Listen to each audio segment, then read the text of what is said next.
capítulo de número 9, versículo de número 1 em diante. Abra a sua Bíblia lá. E vamos meditar na palavra do Senhor acerca de tudo isso que, com calor no coração, temos cantado aqui, com esse grupo maravilhoso, com canções tão extraordinárias, tão encantadoras e que nos enche de emoção e de alegria. Capítulo 1 de Isaías, verso de número 1, diz assim: Mas para a terra que estava aflita não continuará a obscuridade. Deus nos primeiros tempos tornou desprezível a terra de Zebulon e a terra de Naftali, mas nos últimos tornará glorioso o caminho do mar, além do Jordão, Galileia dos gentios. O povo que andava em trevas viu grande luz, e aos que viviam na região da sombra da morte, resplandeceu-lhes a luz. Tens multiplicado este povo, a alegria lhes aumentaste, alegram-se eles diante de ti, como se alegram na ceifa, e como exultam quando repartem os despojos. Porque tu quebraste o jugo que pesava sobre eles, a vara que lhes feria os ombros e o cetro do seu opressor, como no dia dos midianitas. Porque toda bota com que anda o guerreiro no tumulto da batalha, e toda veste revolvida em sangue serão queimadas e servirão de pasto ao fogo. Porque um menino nos nasceu, um filho se nos deu, o governo está sobre os seus ombros, e o seu nome será Maravilhoso Conselheiro, Deus Forte, Pai da Eternidade, Príncipe da Paz. Para que se aumente o seu governo e venha paz sem fim sobre o trono de Davi e sobre o seu reino, para o estabelecer e o firmar mediante o juízo e a justiça, desde agora e para sempre. O zelo do Senhor dos Exércitos fará isto. Ó Deus, como tens falado ao nosso coração por meio dessas canções tão bíblicas, fala aos nossos corações pela tua gloriosa palavra. Que saímos daqui, Senhor, entendendo a real mensagem do Evangelho, que há muito se perdeu. Para a glória e louvor do teu nome, assim como para a nossa alegria, assim te oramos. No nome do nosso Salvador, no nome daquele que é de fato a esperança do nosso renovo, o nosso Senhor Jesus Cristo. Amém. Meus queridos irmãos, nós temos um tema para essa nossa cantata, a esperança do renovo. E diante do que acabamos de ler, eu sei muito bem que muitas coisas brotam no seu coração. Mas é certo que você sabe muito bem, inclusive na nossa cidade, né? Você sabe quando o Natal chegou, quando as luzes começam a aparecer. Decoração por tudo que é lado. Tanto é que na nossa cidade temos o Natal iluminado. E nesse sentido você acha luzes nas ruas, nos prédios, nas escolas, nos pontos turísticos, nas praças, nos restaurantes, nas instituições, no banco, no hospital. Por onde você vá tem luzes, é luz por todos os lados. Porém, eu quero chamar a sua atenção para isso. Eu entendo que elas não são meramente decorativas, mas ela aponta para algo muito simbólico. A primeira verdade, então, que eu quero expor para você, deixar muito claro, é que a verdade, ou a primeira verdade espiritual do Natal, é que este mundo é um lugar escuro. Esse mundo é um lugar escuro e que nós precisamos de luz para trilharmos o caminho correto aqui nessa terra.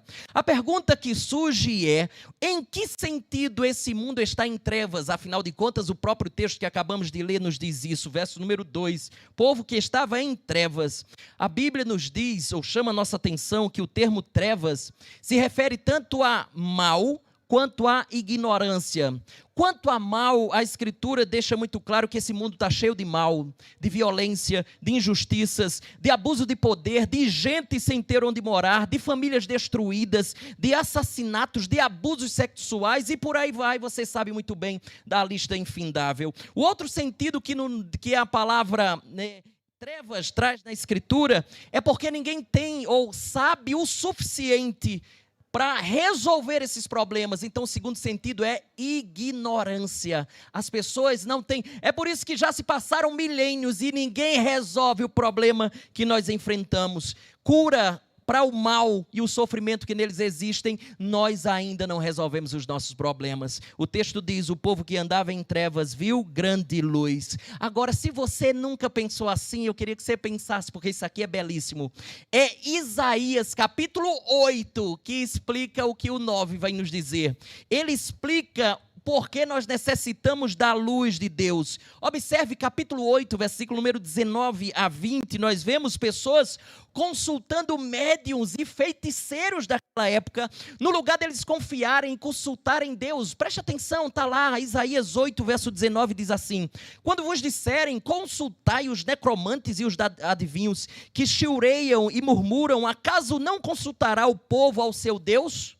A favor dos vivos se consultarão os mortos. Verso 20, a lei ao testemunho. Se eles não falarem desta maneira, jamais verão a alva. Passarão pela terra duramente oprimidos e famintos. E será que, quando tiverem fome, enfurecendo-se, amaldiçoarão ao seu rei e ao seu Deus, olhando para cima. Verso 22, olharão para a terra, e eis aí angústia, escuridão e sombras de ansiedade, e serão lançados para densas trevas. O que é que acontece aqui no versículo de número 22? Ele diz, olharão para a terra. A imagem aqui é de pessoas se voltando para a terra, para os recursos humanos aqui, com o intuito de consertar o mundo. Essa é a imagem do capítulo número 8, no finalzinho. É como se eles dissessem assim, nós reconhecemos, estamos sim em escuridão, é verdade, mas nós podemos vencê-las pelos nossos próprios recursos, pelos recursos humanos. Afinal de contas, essa é a mesma ideia atualmente, é ou não é verdade?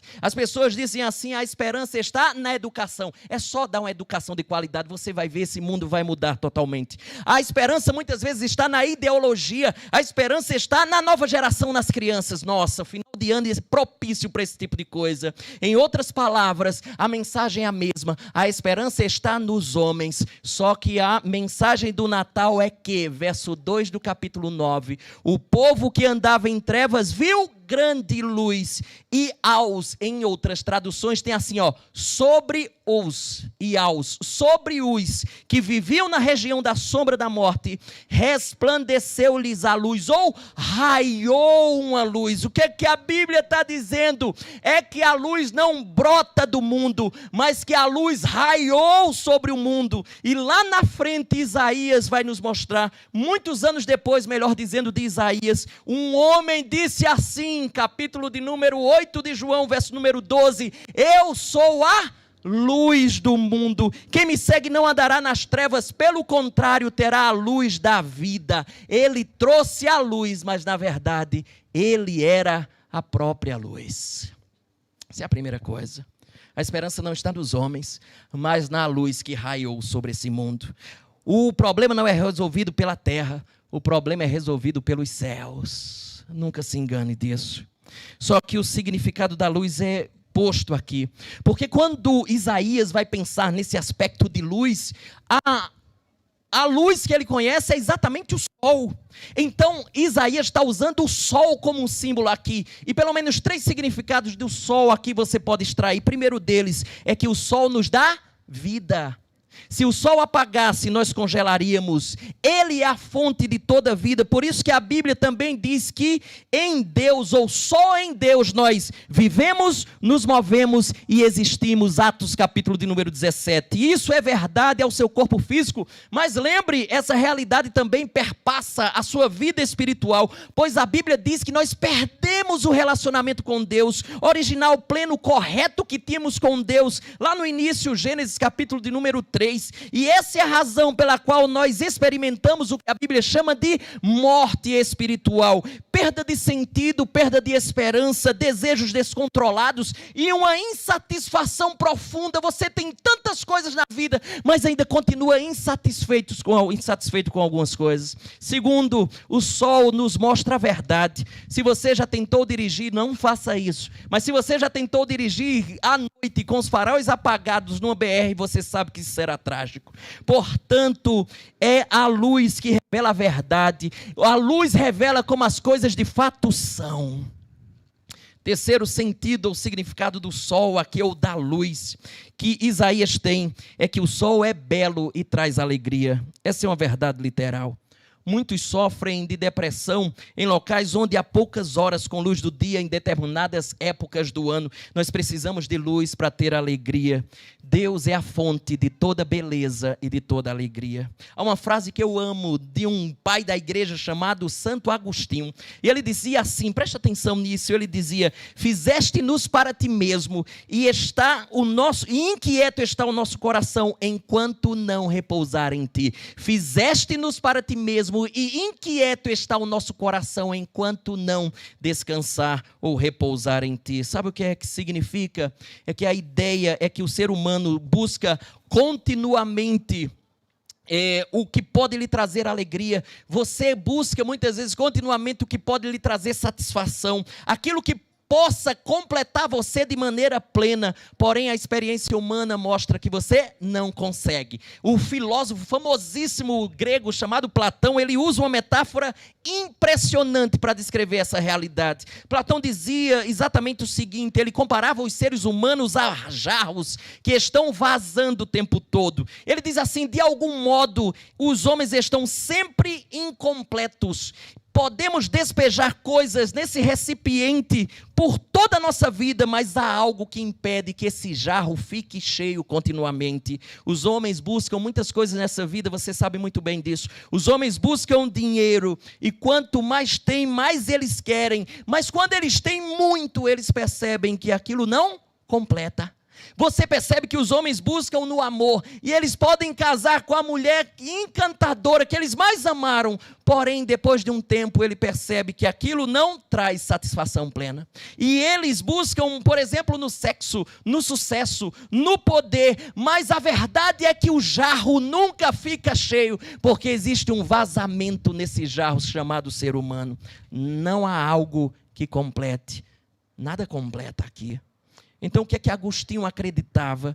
É que enquanto o coração humano não se encontrasse com a fonte, a origem de toda a alegria, de toda completude, de toda satisfação, ele procurará em coisas que não tem condições de fornecer isso de maneira plena. E você sabe muito bem disso. Essas coisas ela até fornece satisfação, aí depois acaba, por isso que você vai lá buscar de novo. Não oferece de maneira plena, o jarro está furado e a água vai embora. Deus é a real fonte de satisfação, de alegria e de completude. E aí começa a história a ficar muito bonita. Joga os seus olhos no verso número 6, capítulo número 9, verso 6, diz assim: ele é maravilhoso. Aqui significa que ele é belo. Quando nós consideramos ou apreciamos algo belo, nós ficamos meio que besta, assim, meio que, né? É como se a gente estivesse em êxtase, quando nós desfrutamos de uma bela paisagem.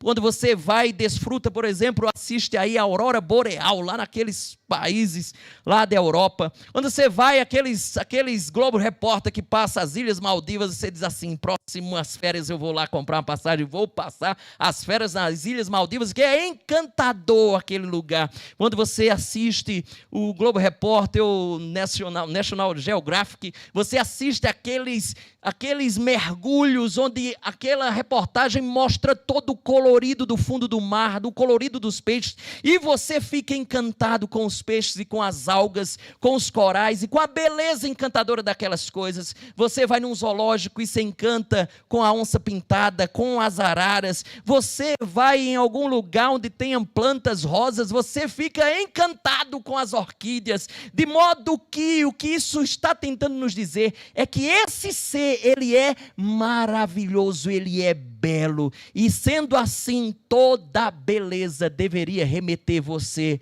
à fonte de toda beleza. É por isso que um grande homem do passado, século passado, na verdade, um irlandês chamado C.S. Lewis, ele disse uma das coisas mais lindas que eu vi na vida. Ele disse assim: a coisa mais doce em toda a minha vida tem sido o anseio de encontrar o lugar onde toda a beleza veio. Toda beleza me leva àquele que deu beleza a todas as coisas. Se as coisas têm beleza, imagine o ser que deu beleza às coisas. Ele é belo, ele é maravilhoso. Tem gente que tem perdido o encanto por Deus. Ele tem perdido o encanto por Deus, sabe por quê? Porque o encanto por outras coisas substituiu o Deus Criador.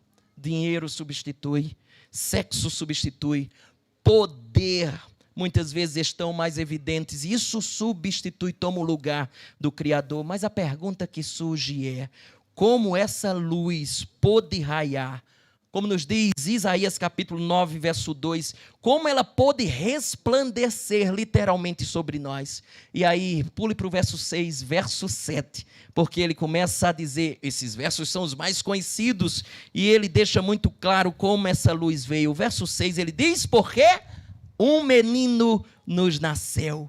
É o menino que traz a luz, pois ele é, verso 6, parte final, maravilhoso conselheiro, Deus forte, Pai da eternidade, príncipe da paz. Preste atenção, porque isso é digno de nota. Esses 4 títulos aqui aplicados a essa criança pertencem só a Deus. Primeiro, maravilhoso conselheiro, ele é pleno em sabedoria, suas orientações são infalíveis. Segundo, Deus forte, ele é o todo-poderoso. Príncipe da paz, é ele que estabelece a paz, porque por meio dele veio a reconciliação com Deus. Por isso que lá em Romanos capítulo 5, verso 1 diz assim: justificados, pois, mediante a fé, temos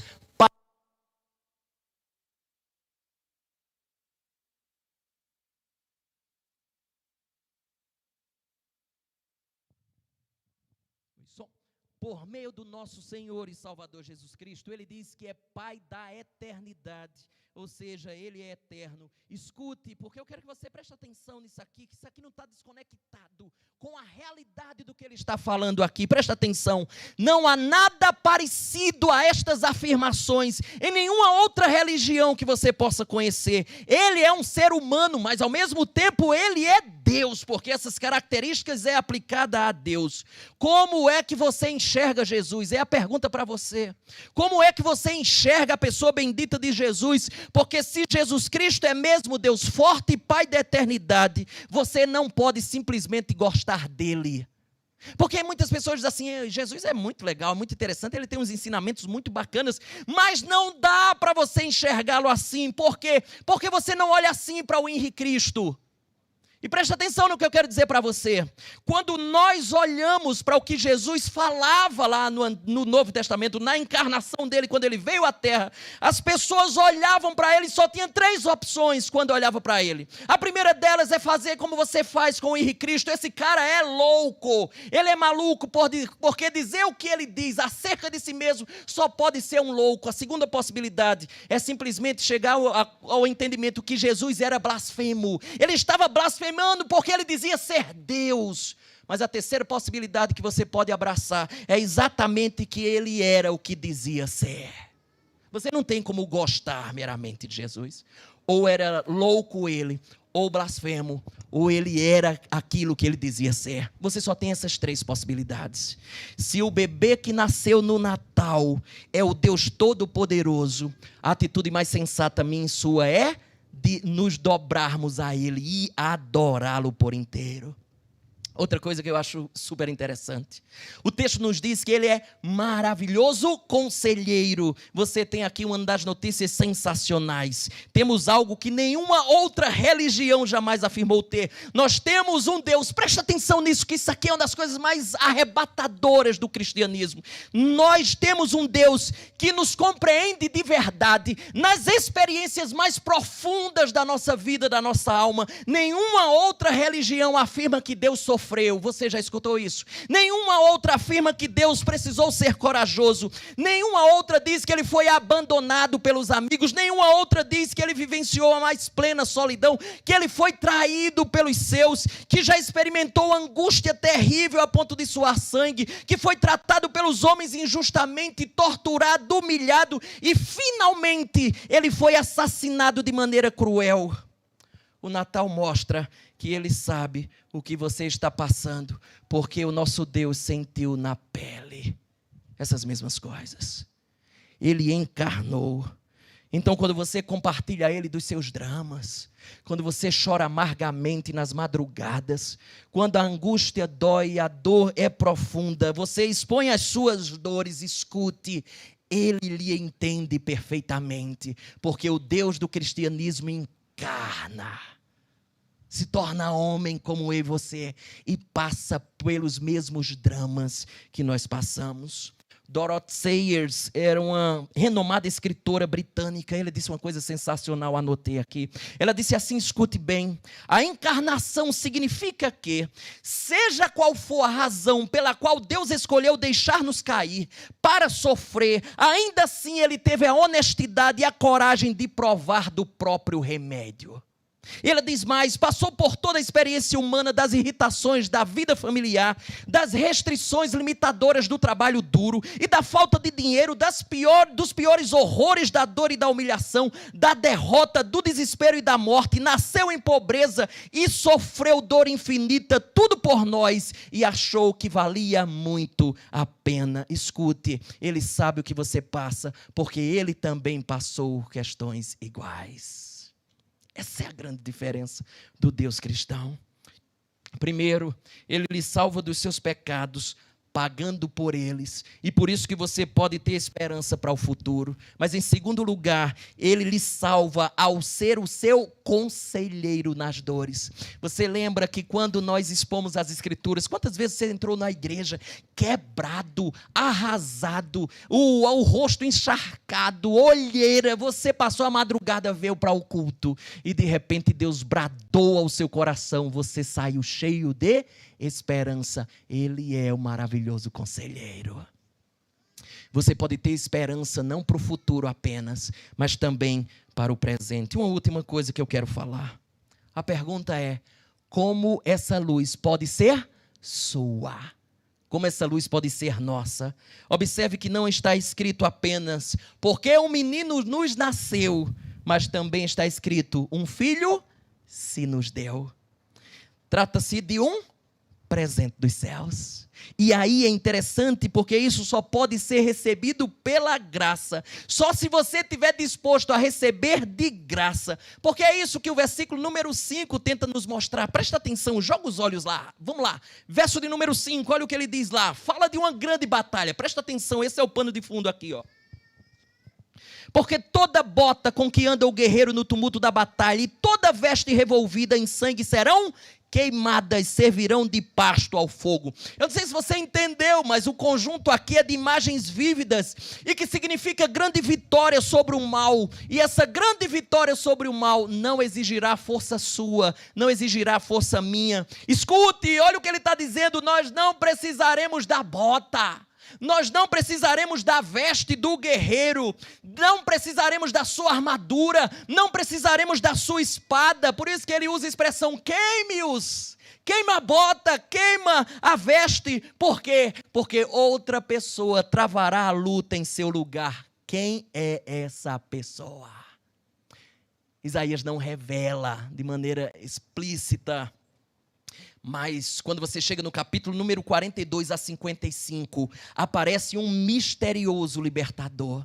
No capítulo 53 você escuta: mas ele foi traspassado pelas nossas transgressões e moído pelas nossas iniquidades. O castigo que nos traz a paz estava sobre ele, e pelas suas pisaduras. Leia-se, pisaduras são cortes sangrentos, não são pegadas.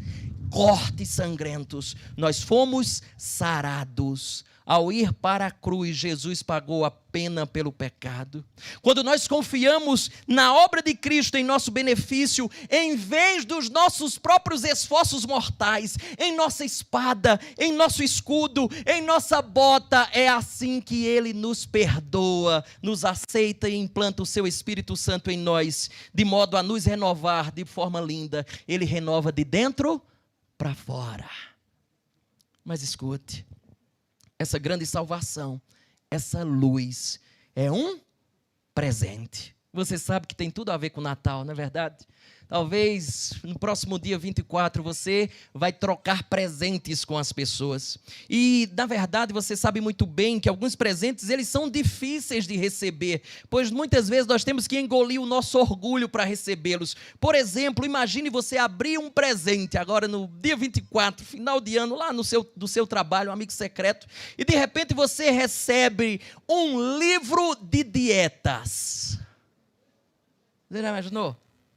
Um livro de dietas.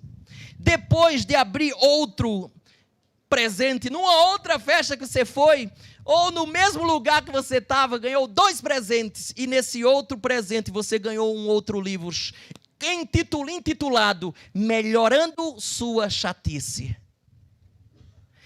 Se você lhe disser muito obrigado, de certa forma você está reconhecendo que você é um gordo insuportável. Em outras palavras, alguns presentes são difíceis de receber, porque recebê-los é admitir os próprios problemas, seus próprios defeitos, suas próprias fraquezas, suas próprias necessidades. Escute que aqui se encontra a beleza da história. Natal significa que nós estamos tão perdidos, tão incapazes de nos salvar, que nada menos do que a morte do seu filho, do próprio Filho de Deus, poderia nos salvar. Para aceitar o verdadeiro presente do Natal, você tem que admitir que é pecador, que não tem como se salvar, que precisa ser salvo pela graça. Agora observe que coisa linda, eu quero concluir. O capítulo 9 falou do nascimento, da luz que raiou. Essa luz em vida, lembra que a luz em vida está apontando para aquele que veio séculos depois de Isaías. Essa luz em vida, quando encarnou, essa luz muitas vezes curou cegos, essa luz curou aleijados, essa luz ressuscitou mortos, e isto simplesmente para deixar bem claro que ele pode reverter o quadro das mais variadas situações, melhor, de situações impossíveis aos olhos humanos, e por isso que você e eu podemos ter esperança para o tempo presente. Mas salte comigo para o capítulo 11, porque no capítulo 11 ele fala da esperança do renovo futuro. Ele mostra-nos uma reversão completa, e por isso chama a sua atenção para o capítulo 11, verso de número 1, porque ele diz, joga os seus olhos lá, verso de número 1, capítulo 11, do tronco de Jessé sairá um rebento, e das suas raízes o quê? Um renovo. Pule para o verso 4, ele diz assim, ó: julgará com justiça os pobres e decidirá com equidade a favor dos mansos da terra. Ferirá a terra com a vara de sua boca e com o sopro dos seus lábios matará o perverso. A justiça será o cinto dos seus lombos e a fidelidade o cinto dos seus rins. Agora observe a paz reinando de forma plena. Presta atenção, verso 6. O lobo habitará com o cordeiro e o leopardo se deitará junto ao cabrito. O bezerro, o leão novo e o animal cevado andarão juntos e um pequenino os guiará. A vaca e a ursa pastarão juntas e as suas crias juntas se deitarão. O leão comerá palha como boi. A criança de peito brincará sob a toca da áspide. Leia-se cobra peçonhenta áspide. E o já desmamado meterá a mão na cova, ou seja, no ninho do basilisco da víbora. Não se fará mal nem dano algum em todo o meu santo monte, porque a terra se encherá do conhecimento do Senhor, como as águas cobrem o mar. É aqui que todos os temores associados com insegurança, com perigos e males serão removidos. Conta a história de um homem que visitou uma cidade da Inglaterra. Ele havia ficado surpreso com as condições das ruas e dos edifícios, porque era lixo pelas ruas, era lixo nos parques, era lixo nas praças, lixo por todo lugar, mas não apenas lixo. As paredes, os edifícios, eles estavam literalmente pichados, um completo horror aquela cidade. 3 anos depois, por questões de trabalho, ele precisou voltar àquele lugar. Quando ele entrou naquela cidade, ele ficou chocado. As ruas estavam limpas, impecáveis, os edifícios pintados como se eles fossem novos. Curioso, ele, óbvio, foi perguntar ao trabalhador, ao funcionário lá do hotel que ele estava hospedado, o que aconteceu naquela cidade para essa revolução. Não tem mais um lixo nas ruas, não tem mais um prédio pinchado. O rapaz, o funcionário do hotel respondeu: querido senhor, isso foi porque o rei da Inglaterra esteve aqui. O rei visitou a nossa cidade. Agora, quem visitar a nossa cidade, outra vez verá a sua transformação. Deixa eu dizer uma coisa para você. O tema da nossa cantata era exatamente esperança de renovo. A renovação começou, sabe aonde? Na sua vida. Através da sua vida, Ele vai tirando todo o lixo que tem aí dentro e vai lhe fazendo uma nova pessoa. Sim, faz diferença quando o Rei vem nos visitar. Digo, quando o Rei voltar, as ruas ficarão limpas. Ele já provou que pode reverter o quadro ao dar vista a cegos, ao dar vida a mortos, mas Ele fará de maneira definitiva quando voltar. Tudo vai ficar no seu devido lugar. Não teremos mais nenhum mal. Não haverá Covid-19, nem 20, 21, 50, 100, absolutamente nenhuma delas. Nós estaremos na maior aglomeração de todos os tempos, sem distanciamento, sem máscara, sem qualquer receio de sermos contaminados por algo mal. Por quê? Capítulo 9, verso 9 diz: não se fará mal nem dano algum em todo o meu santo monte. O único contágio desse dia será deleite, alegria e prazeres eternos. Que esperança gloriosa está diante de nós, que esperança gloriosa está aqui no agora, assim como para o futuro. Por esta razão nós podemos ter esperança de renovo. Ó Deus, graças te damos, porque é o Senhor a nossa grande esperança. Não podemos ir nos enganar, como nos disse o capítulo número 8. Esperar nos homens, como se a esperança de fato tivesse nos homens. Na verdade, a grande esperança de renovo se encontra nos céus. Os homens já passaram mais de 2000 anos nessa história toda e não resolvem o problema. O problema só é resolvido pelos céus. É de lá que o Senhor haverá de vir, restaurar todas estas coisas, e haveremos de viver contigo sem medo algum dos problemas que hoje nós somos atormentados. A aglomeração será gigantesca, não precisaremos estar distantes uns dos outros, não tem necessidade mais de máscaras, não haverá qualquer receio de sermos contaminados por algo mal. Ó Deus, o único contágio será de deleite, alegria e prazeres eternos. Que gloriosa esperança temos, Senhor. Tem aqueles que aguardam na esperança genuína de renovo. Ó Deus, louvado sejas, nosso renovo, nossa segura esperança. Ó Deus, louvamos o teu nome, porque escutar acerca da bela mensagem de que a esperança não está em nós, nem dentro de nós, mas externa a nós, vem do alto. Ó Senhor, que todo ser humano possa entender essa verdade. Não é por boas obras, mas por pura graça, de um presente que nos fora dado de graça. Nós não faremos absolutamente nada para conquistar, já conquistaram por nós. Cristo morreu de maneira perfeita e de maneira perfeita nos justificou. Agora nos encontramos por meio dele justificados, limpos, santificados.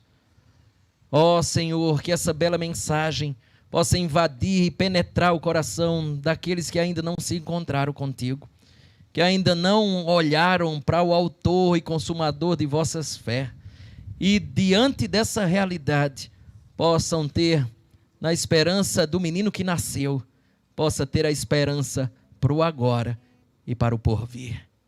Aplica a tua palavra em nossos corações e que possamos desfrutar das verdades advindas dela, agora e para todo sempre. Amém.